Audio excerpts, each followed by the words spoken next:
जय श्री कृष्णा। राधे राधे। कैसे हैं आप सभी? आशा करती हूँ सभी स्वस्थ होंगे, मस्त होंगे, खुशहाल होंगे।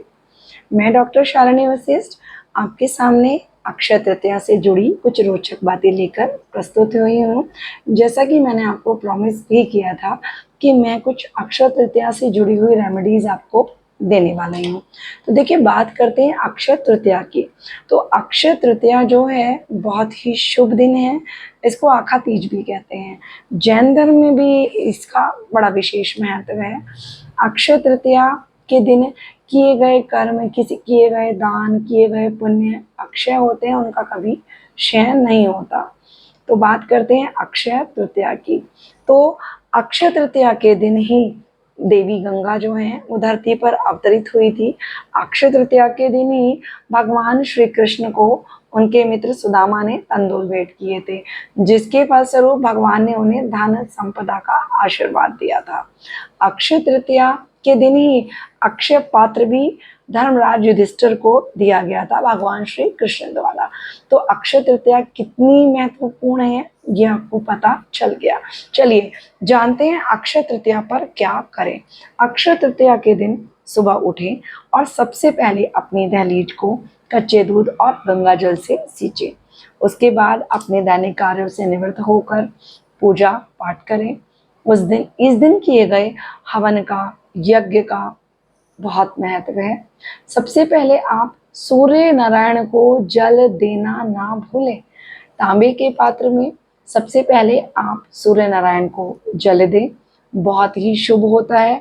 सूर्य नारायण प्रत्यक्ष देव हैं और उनकी कृपा आप सब पर बनी रहे, इसलिए दिन की शुरुआत आप उगते हुए सूर्य को अर्घ देकर करें। अब बात करते हैं अक्षय तृतीया पर पूजा किस चीज की करें, किस चीज की पूजा होती है। देखिए, भगवान श्री विष्णु का दिन है, माता लक्ष्मी का दिन है, जो देवता है भगवान नारायण है इस दिन विशेष के। इस बार अक्षय तृतीया बुधवार को पड़ रही है, तो गणपति जी का पूर्ण आशीर्वाद आपको प्राप्त होने जा रहा है। ये भी एक शुभ संयोग है। सबसे बड़ी बात, अक्षय तृतीया इस बार रोहिणी नक्षत्र के संयोग में बन रही है। बहुत ही शुभ, विशेष शुभ अवसर अब बन जाता है। 17 वर्ष बाद ये शुभ संयोग आया है जो अक्षय तृतीया का इस बार बनने जा रहा है। तो देखिए, अक्षय तृतीया पर आप पूजा में विष्णु सहस्त्र नाम का जाप जरूर करें, श्री सूक्त का जाप जरूर करें, भगवान गणपति को दूर्वा समर्पित करें और ओम गंग गणपतये नमः का जाप करें। कम से कम 21 बार कर सके तो एक माला 108 बार नाम आप ले सकते हैं। अक्षय तृतीया पर भोग किस चीज का चढ़ाएं? आप जानते हैं, बात जब भगवान नारायण की होती है तो श्री कृष्ण सामने एकदम याद आते हैं और भगवान को प्रिय हैं दूध से बने हुए मिष्ठान।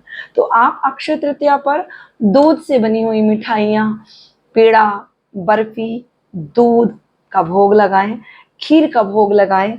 खीर माता लक्ष्मी को अत्यंत प्रिय है, आप खीर का भोग लगाएं। माता लक्ष्मी को कमल का फूल समर्पित करें। माता लक्ष्मी की कृपा आप पर बनी रहेगी। अब अक्षय तृतीया पर आपको बताया क्या पूजा करें, क्या भोग लगाएं। अब बात आती है क्या खरीदारी करें। तो खरीदारी में जैसा कि आप सभी जानते हैं, सोना और चांदी खरीदने का विशेष महत्व बताया गया है। तो अगर आप सोना चांदी खरीद सकते हैं बहुत अच्छी बात है। अगर नहीं खरीद सकते हैं तो भी कोई घबराने की बात नहीं है। आप साबुत हल्दी की कुछ गांठें खरीदें, अक्षत चावल खरीदें।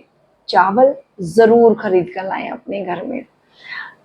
हल्दी की गांठें जरूर खरीदें, पीली कौड़ी आप खरीद के लाएं। ठीक है, तो इससे आपके घर में धन संपदा बनी रहेगी। सोना खरीदने का भी हमारा यही उद्देश्य होता है कि हमारे भंडार भरे रहें। तो अगर आप सोना ना खरीद पाए तो आप बाकी दूसरी वस्तुएं खरीद सकते हैं। पितरों को जरूर याद करें, अपने पितरों के निमित्त जरूर पूजा करें। जो आप समर्पित कर सकते हैं अपनों पितरों के लिए जरूर समर्पित करें। देखिए, बहुत शुभ दिन है। मैं आपको बार बार ये बात कह रही हूँ, एक दुर्लभ संयोग बना है, जो विशेष संयोग बना है। तो इस दिन आप पूजा करेंगे, आप हवन करेंगे, आप खरीदारी करेंगे, जो भी करेंगे उनका बहुत अच्छा आपको फल मिलने वाला है। लेकिन अगर आप मेरी माने तो जो सबसे पहली बात है, उस दिन आप किसी का दिल ना दुखाएं, आप अपशब्द ना बोलें, लड़ाई से बचें, बिना मतलब में किसी से बहस ना करें, क्योंकि इतने शुभ दिन को आप ऐसे ही बेकार तो नहीं जाने दे सकते ना। तो ये सारी चीज़ें आप ना करें। अच्छा होगा कि उस दिन आप पूजा पाठ करें, अपने आप अच्छे काम करें। गर्मियों का दिन है, गर्मियों का मौसम है, आप जानते हैं।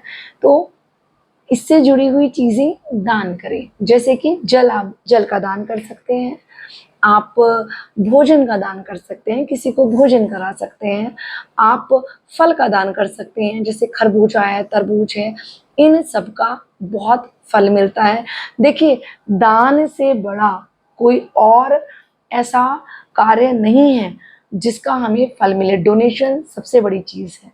तो जैसे कि मैं आपको पिछले लाइव में भी बता चुकी हूँ कि हम पासिंग लाइफ कर्मास लेकर आते हैं प्रारब्ध के रूप में, चाहे वो अच्छे हैं चाहे वो बुरे हैं।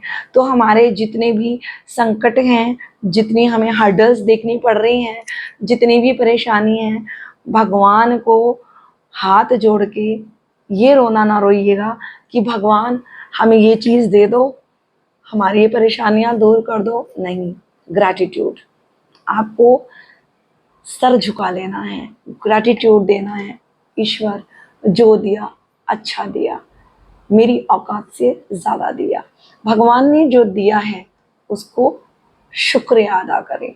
देखिए, जब हम किसी को थैंकफुल होते हैं, किसी को ग्रैटिट्यूड देते हैं, तो हमारी जो पॉजिटिविटी है उससे हमें रिटर्न मिलता है। देखिए, कर्मास रिटर्न बैक, मैं आपको बार बार कहती हूँ, ईश्वर के आगे आप अपना कर्म कीजिए और सच्चे दिल से जो मांगेंगे वो मिलेगा भी। लेकिन इसके लिए सबसे पहले अपने कर्म शुद्ध कीजिए। किसी को हर्ट नहीं करना है, मैं बार बार कहती हूँ, लड़ाई झगड़े में नहीं पड़ना है। कोई अगर कुछ कह भी रहा है, आप उसको इग्नोर कीजिए, अवॉइड कीजिए, क्योंकि इतना स्पेशल जो दिन है वो नहीं है। सिद्धियों के लिए बहुत अच्छा दिन होता है, जाप के लिए, मंत्रों के लिए बहुत अच्छा दिन होता है। तो मैं आपको बता चुकी हूँ, आप विष्णु सहस्त्र नाम का जाप करें, आप श्री सूक्त का जाप करें, आप गणेश जी की आराधना करें, तो आपको सभी का आशीर्वाद प्राप्त होगा। आप सभी स्वस्थ रहें, माता लक्ष्मी और प्रभु नारायण की कृपा आप पर बनी रहे, इसी आशा के साथ नमस्कार, धन्यवाद।